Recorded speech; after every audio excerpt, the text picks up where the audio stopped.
तो यार भाई लोग कैसे हो सब। आज हम इस वीडियो में बात करने वाले हैं कैसलवेनिया के सीज़न 3 के एपिसोड 1 से लेके एपिसोड 5 तक की। कैसलवेनिया के सीज़न 3 में इन टोटल 10 एपिसोड हैं, जिनमें से हाफ एपिसोड्स अपन इस वीडियो में कवर कर लेंगे और हाफ एपिसोड्स अपन नेक्स्ट वीडियो में कवर करेंगे।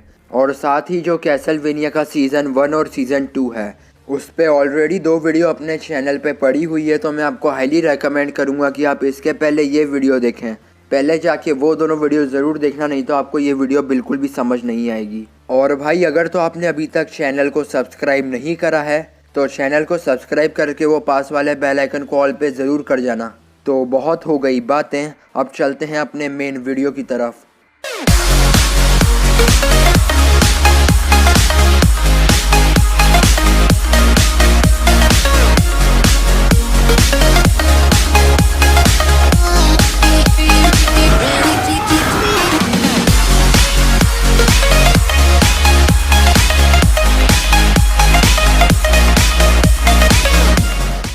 सीज़न 3 की शुरुआत में जो हमारी स्टोरी होती है वो सीज़न 2 से 1 मंथ बाद सेट होती है।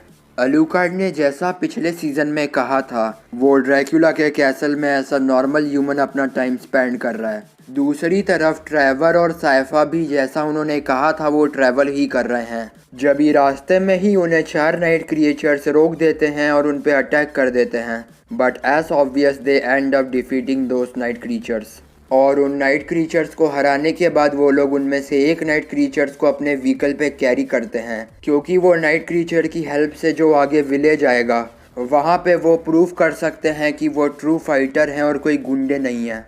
कैमिला वाले साइड कैमिला पूरे 30 डेज तक बेयरफुट ट्रैवल करने के बाद फाइनली अपने कैसल स्टीरिया में पहुँच जाती है। कैमिला की 3 सिस्टर्स हैं, लेनोर, स्ट्रीगा एंड मोराना, जिनमें से जो लेनोर और स्ट्रीगा हैं वो कैमिला के लिए कैसल के गेट के बाहर ही खड़ी होती हैं।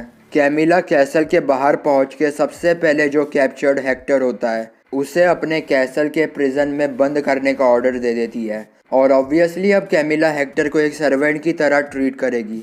और हेक्टर का ऑर्डर देने के बाद कैमिला फाइनली अपने कैसल में एंटर करके अपनी लास्ट सिस्टर मोराना से भी रीयूनाइट हो जाती है। और अब वो चारों सिस्टर मिलकर अपनी आर्मी के साथ ह्यूमैनिटी पे अटैक करेंगी।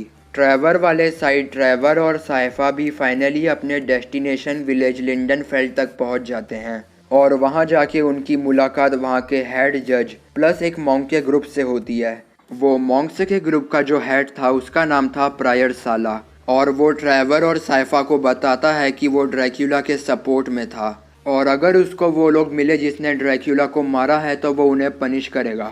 और फिर प्रायर साला ट्रेवर और साइफा से पूछता है कि whether they are the one responsible, लेकिन वो दोनों सिंपली रिफ्यूज़ कर देते हैं। आखिर फालतू पंगे क्यों ही लेना। और फिर प्रायर साला अपनी बात को कंप्लीट करके वहाँ से निकल जाता है। और वो जो विलेज का हेड होता है वो ट्रेवर और साइफा को वो विलेज में वेलकम करता है।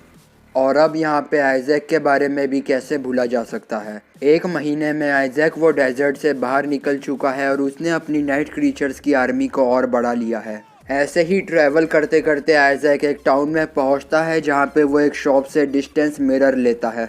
और वो जैसे ही डिस्टेंस मिरर को यूज़ करके हेक्टर का हाल देखता है तो उसे पता चल जाता है कि हेक्टर को ड्रैक्युला को बिट्रे करने की कैमिला से सही पनिशमेंट मिल रही है। और फिर आइजैक जैसे ही वो शॉप से बाहर आता है तो उसे टाउन के कुछ सोल्जर्स डिसरिस्पेक्टफुली वहाँ से जाने के लिए कहते हैं। आइजैक को बहुत गुस्सा आता है और वो अपनी आर्मी को यूज़ करके उनसे डील कर लेता है और उन्हें मारने के बाद वो एक पोर्ट की तरफ चला जाता है। वहाँ जाके आइजैक एक शिप और उसे चलाने के लिए कुछ क्रू को रेंट पे लेता है, जो कि आइजैक को गेनोआ नाम की जगह पर लेकर जाएंगे।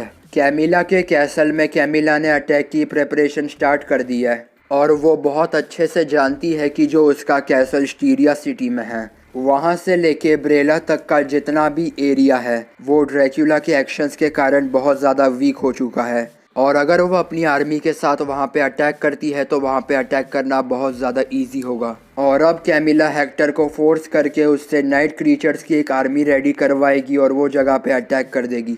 ट्रेवर वाले साइड ट्रेवर एक मार्केट में होता है जब भी उसे एक सेंट जर्मेन नाम का बंदा रोक देता है। सेंट जर्मेन जानता था कि ट्रेवर एक बेलमोंट है और वो उससे एक सवाल करता है कि तुम यहाँ पर क्यों आए हो। यहाँ पे सेंट जर्मेन का फेस देख के ऐसा लगता है कि वो ट्रेवर को कुछ कहना चाहता है, लेकिन ट्रेवर उससे अपनी कॉन्वर्सेशन को आगे नहीं बढ़ाना चाहता और वो वहाँ से बिना कुछ बोले निकल जाता है। उसी वक्त सेंट जर्मेन को वहाँ पे प्रायर साला दिखता है। सेंट जर्मेन प्रायर साला से एक रिक्वेस्ट करता है कि वो उससे उनके मॉन्क ग्रुप की प्रायरी में एंटर करने की परमिशन दे, सो डैट जो सेंट जर्मेन है वो वहाँ प्रायरी में पड़ी हुई बुक्स को स्टडी कर सके।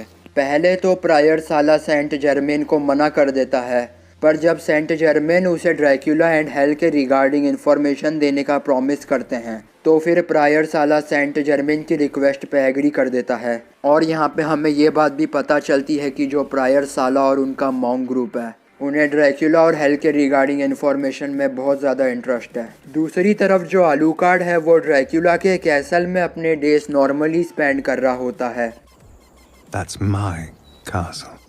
जब भी वहाँ पे सुमी और टाका नाम के दो वैम्पायर हंटर्स आ जाते हैं जो कि ईवल वैम्पायर्स को मारते हैं। ये लोग पहले जापान में एक फीमेल वैम्पायर के स्लेव हुआ करते थे, लेकिन जब ड्रैक्युला ने ह्यूमैनिटी के खिलाफ वॉर वेज करी तो ये फीमेल वैम्पायर भी ड्रैक्युला के वॉर काउंसिल में एक जनरल बनने के लिए चली गई और उसके जाने के बाद ये लोग उसके सोल्जर्स को मार कर वहाँ से फ्री हो गए। लेकिन जैसा कि अब हम जानते ही हैं कि जो ड्रैक्युला और उसकी वॉर काउंसिल है वो पूरी तरीके से ख़त्म हो चुकी है और अब जो वो फीमेल वैम्पायर है उसका भी जापान वापस लौटने का समय आ गया है। तो अब सुमी और टाका चाहते हैं कि आलूकार्ड उन दोनों को अपनी नॉलेज और ट्रेनिंग दे, सो डैट सुमी और टाका जापान में से वो फीमेल वैम्पायर का रूल ख़त्म कर सकें। ट्रेवर वाले साइड जो ट्रेवर और साइफा होते हैं वो लिंडनफेल के जज से बात करने के लिए उसके घर पे जाते हैं। वहाँ जाके वो वहाँ के जज को अपनी ट्रू आइडेंटिटी भी बता देते हैं। उन दोनों की असलियत जानने के बाद जो जज है वो उन दोनों को लिंडनफेल की असलियत बताता है। वो बताता है कि कुछ समय पहले हमारे विलेज पे कुछ नाइट क्रीचर्स ने अटैक करा था। इनके विलेज के सोल्जर्स को उन नाइट क्रीचर्स से लड़ने का तरीका मालूम था और वो लोग नाइट क्रीचर्स पे भारी पड़ गए। ये लोग उन सब नाइट क्रीचर्स को आसानी से मार रहे थे। जब भी उनमें से एक नाइट क्रीचर भाग के उस मॉन्क ग्रुप की प्रायरी में चला गया और फिर कुछ समय बाद वो मॉन्क्स प्रायरी में से वो नाइट क्रीचर्स के कुछ टुकड़े लेके बाहर आए, लेकिन वो मॉन्क्स जो टुकड़ों को लेके बाहर आए थे वो मिलाकर एक पूरा नाइट क्रीचर बन ही नहीं सकता। और लिंडनफेल्ड का जज आज भी ये बिलीव करता है कि वो नाइट क्रीचर प्रायरी के अंदर कहीं जिंदा है। जब ये इंसिडेंट हुआ था उसी दिन से बहुत सारे इंजर्ड लोग इस विलेज में आते हैं और वो मॉन्क के ग्रुप को ज्वाइन कर लेते हैं। तो अब जो लिंडनफेल्ड का जज है वो ट्रेवर और साइफा से सच पता लगवाना चाहता है और जो ट्रेवर और साइफा हैं वो भी उसकी मदद करने से एग्री कर देते हैं। आइजैक वाले साइड जो आइजैक है वो शिप पे चढ़ चुका है। जब ड्रैक्युला ने उसे दूर किसी डेजर्ट में टेलीपोर्ट कर दिया था तो जो वो डेजर्ट था वो वलेकिया कंट्री से बहुत दूर था और अब जो आइजैक है उसे अपनी वलेकिया कंट्री वापस जाना है। आइजैक रास्ते में वो शिप के कैप्टन से बातचीत ही कर रहा होता है और उसे अपनी स्टोरी बताता है। यहाँ पे आइजैक सबसे पहले अपने फ्यूचर गोल के बारे में बताता है जो कि है एस्टीरिया जाना। यहाँ बात करते करते जो शिप के कैप्टन होते हैं वो आइजैक को ड्रैक्युला के ह्यूमैनिटी को ख़त्म करने वाले प्लान का अदर साइड बताते हैं। वो बताता है कि अगर आइजैक पूरी ह्यूमैनिटी को ख़त्म कर देता है तो ह्यूमन क्रूएलिटी के साथ साथ जो ह्यूमन की काइंडनेस है वो भी ख़त्म हो जाएगी। वो सजेस्ट करता है कि आइजैक को ह्यूमंस को रूल करना चाहिए और उन्हें सिखाना चाहिए कि how to be kind. Camilla के कैसल वाले साइड कैमिला की सिस्टर लिनोर हेक्टर से उसके प्रिजन सेल में मिलने के लिए जाती है। वहाँ जाके वो हेक्टर से रिस्पेक्टफुली बात करती है और इवन उसे खाने के लिए फूड भी देती है, obviously with the motive of gaining his trust. लेकिन लेनोर जैसे ही उसके पास जाती है तो हेक्टर उस पर अटैक कर देता है, which was damn useless. Hector की इस हरकत के बाद लेनोर को उस पर बहुत गुस्सा आ जाता है और वो उसे मार के अनकॉन्शियस कर देती है और फिर वहाँ से चले जाती है। लिंडनफेल्ड विलेज में जैसा कि सेंट जर्मेन ने प्रायर साला के साथ डिस्कस करा था, वो उस मॉन्क ग्रुप की प्रायरी में एंटर करते हैं। लेकिन जब वो एंटर करते हैं तो वो देखते हैं कि वो जगह बहुत ही ज़्यादा अजीब और अनहाइजीनिक है। साथ ही साथ सेंट जर्मेन वहाँ पे एक जीसस का उल्टा स्टैचू देखते हैं जिसमें स्टैचू का जो हैंड होता है वो हेल की तरफ इशारा कर रहा होता है।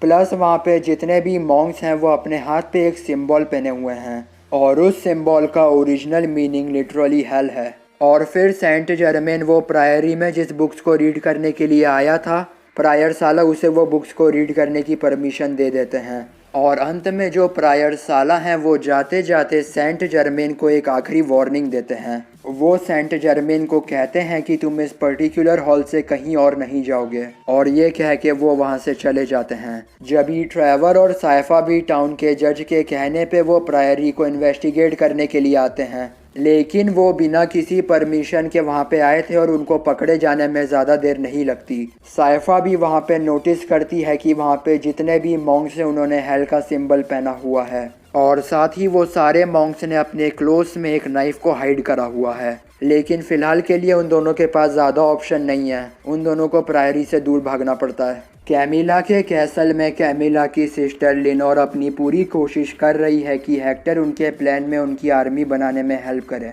लिनोर यहाँ तक कि हेक्टर को ये ऑफ़र भी दे देती है कि अगर वो उन लोगों की हेल्प करता है तो बदले में उसे जो चाहिए उसे वो मिलेगा। वैसे तो अगर वो लोग चाहते हैं तो वो हेक्टर से फोर्सफुली भी काम करवा सकते हैं, लेकिन उनका हेक्टर को इतना सब ऑफर करने का रीज़न ये है कि फॉर्ज मास्टर जो नाइट क्रीचर्स को बनाता है वो फॉर्ज मास्टर के वफादार होते हैं, और अगर ये लोग हेक्टर से फोर्सफुली काम करवाएंगे तो हो सकता है कि हेक्टर इन्हें बिट्रे कर दे। लेकिन अगर ये और हेक्टर म्यूचुअल डिसीजन लेंगे तो फिर हेक्टर इन्हें बिट्रे कभी नहीं करेगा। आइजैक वाले साइड आइजैक जो शिप में ट्रैवल कर रहा था वो उसे उसकी डेस्टिनेशन पर पहुंचा देती है, लेकिन आइजैक जैसे ही ज़मीन पे अपने कदम रखता है तो उसे वो जगह के सोल्जर्स रोक देते हैं। आइजैक शिप के कैप्टन की बात मान के उनसे पीसफुली वहां से आगे जाने की रिक्वेस्ट करता है, और वो उन्हें यहाँ तक कह देता है कि अगर तुम मुझे यहाँ से चुपचाप चले जान दोगे तो मैं तुम्हें बिल्कुल भी हार्म नहीं करूँगा।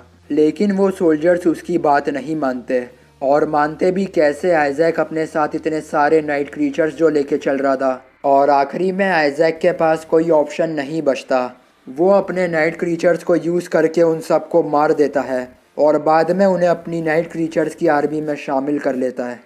दूसरी तरफ लिंडनफेल्ड विलेज में नेक्स्ट मॉर्निंग जो ट्रैवर होता है वो थोड़ा टाइम अलोन स्पेंड करने के मोटिव से लिंडनफेल्ड विलेज के बाहर के फॉरेस्ट में चले जाता है। वहां जाके ट्रैवर की मुलाकात एकदम अनएक्सपेक्टेडली विलेज के जज से हो जाती है।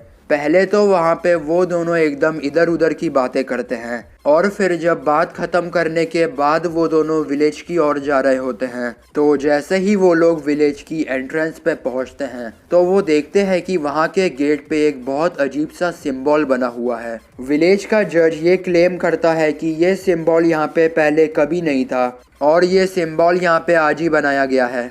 मॉन्क्स की प्रायरी में जो सेंट जर्मेन बुक्स को स्टडी कर रहा है वो बुक्स को स्टडी करते करते देखता है कि उस पर नज़र रखने वाले सारे मॉन्क्स अभी जा चुके हैं, और फिर उसे जैसे ही मौका मिलता है वो चुपके से उस मॉन्क ग्रुप के प्रायरी के बेसमेंट में जाने की कोशिश करता है।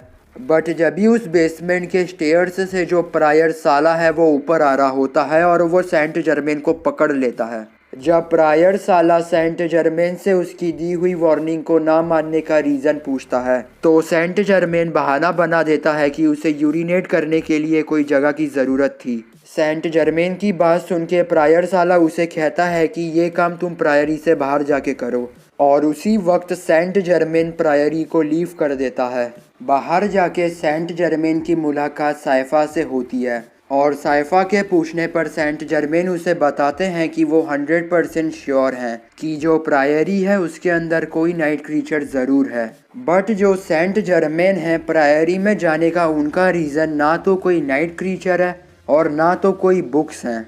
वो बताते हैं कि उनका प्रायरी में एंटर करने का असली रीज़न कुछ और ही है, वो वहाँ पे किसी इम्पोर्टेंट चीज़ की तलाश में हैं। बात करते करते साइफा और सेंट जर्मेन को वहाँ पे एक वॉल पे वही सिंबल बना हुआ दिखता है जो कुछ समय पहले ट्रैवर को दिखा था। जो साइफा और सेंट जर्मेन है वो बहुत ही नॉलेजेबल पर्सन है, और वो दोनों सिंबल को देख के एक बार में ही समझ जाते हैं कि वो सिंबल सेटन को रिप्रेजेंट करता है। और ये देखने के बाद जो साइफा है वो 100% श्योर हो गई है कि जो प्रायरी है उसके अंदर ब्लैक मैजिक प्रैक्टिस होता है।